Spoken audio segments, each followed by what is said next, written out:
Why life is hard and why it must be. There's a thing in spiritual personal development that has made us believe that if it's hard, something's wrong. The biggest problem about that is that it sets you up to actually believe that when it's hard, this is the wrong path, it shouldn't be this way, and it creates a lot more resistance, it creates a lot more anxiety, it creates confusion, and it's one of the biggest things that causes people to quit or that causes people to get caught in the shiny object syndrome where they go looking for the easier path. And it's not unspiritual, it's not a negative affirmation to say life is hard. Let me say, it's not life that's hard, life experience is hard.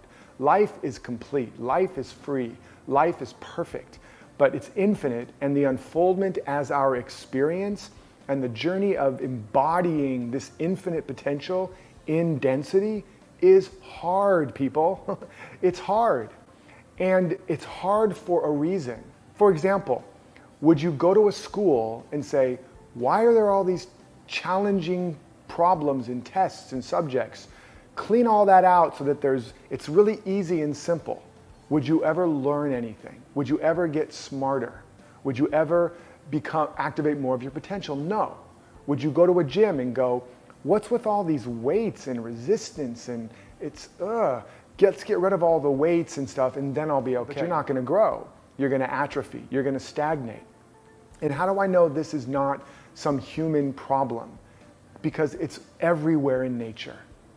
The jack pine that needs a forest fire to melt the serotinous glue around the seed pod to crack open the seed pod and release its progeny. It also burns down old trees that are blocking the canopy to release more light. It also burns up dead wood and fertilizes the soil so that it's ready to grow more and more robustly. If a jack pine tried to grow itself the way a lot of us do, had a vision board where there was never a fire in the forest, or maybe some burly firemen were ready to put it out at the moment's notice, guess what would happen to the jack pine species? It would die off. Or if a seed tried to grow the way we want to grow spiritually, it would pray away all the dirt, right? And it'd be like, I'm clean at last, clean at last. And the sun would come out in all of its glory and shine upon this clean seed sitting on a rock and burn it to a crisp. So instead, the seed buries itself in the dirt. It digs through the dirt. It requires struggle. Some plants need difficult soil. If you actually put them in soft soil, they fail to thrive. A chicken in an egg, at a certain point, it gets too big for the egg. It's cramped. It runs out of food. It's hungry. It's filled with its own refuse, its own garbage. It smells. It's cramped, it smells, and it's hungry. And if you were like, oh, poor chicken, let's make it easier on this little chick, and you open the shell and released it, it would die. So because of that hard, difficult, challenging situation, it starts looking for every little bit of nourishment. And as a result, it starts pecking. And as a result, it strengthens its lung capacity, its wing muscles, its neck muscles, and it cracks open the shell right on time so that it's strong enough to live in a bigger environment. Because your nature is infinite, you have infinite abundance, infinite power, infinite wisdom, but it's infinite and you're trying to express it in form. The form has to constantly be evolved, constantly be updated, upgraded, up-leveled. And so you have to have more strength, more muscles, more capacity so you can carry more and more voltage and wattage and energy. And so that's why it has to constantly break down and reform, break down, reform. It's why chaos theory says that behind every chaotic pattern, there's a larger order always emerging.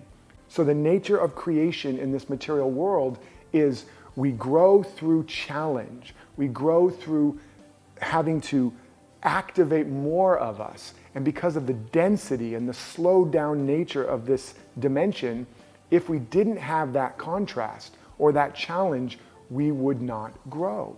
We would stagnate. We would stay the same. And then because everything is evolving, we would start to diminish. And so when the burden feels too heavy, do not pray that you make it lighter. Pray that you get stronger.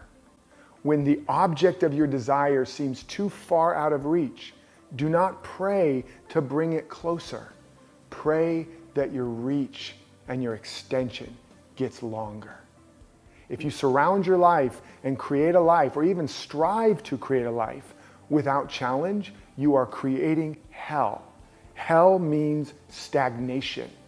Heaven, similar to the word leaven, which causes the bread to rise, heaven is ever expanding good.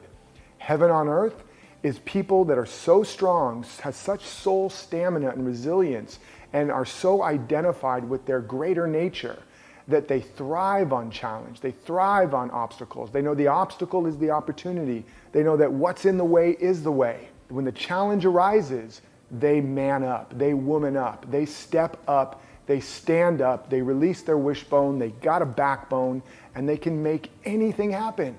When you begin to embrace challenge and the hard stuff with excitement and enthusiasm and be like, all right, I'm about to grow, I'm about to get stronger, better, bolder, bigger, more abundant, you will be unstoppable. You will be unshakable. You will be unbreakable, and you will be unsinkable. Do you want that?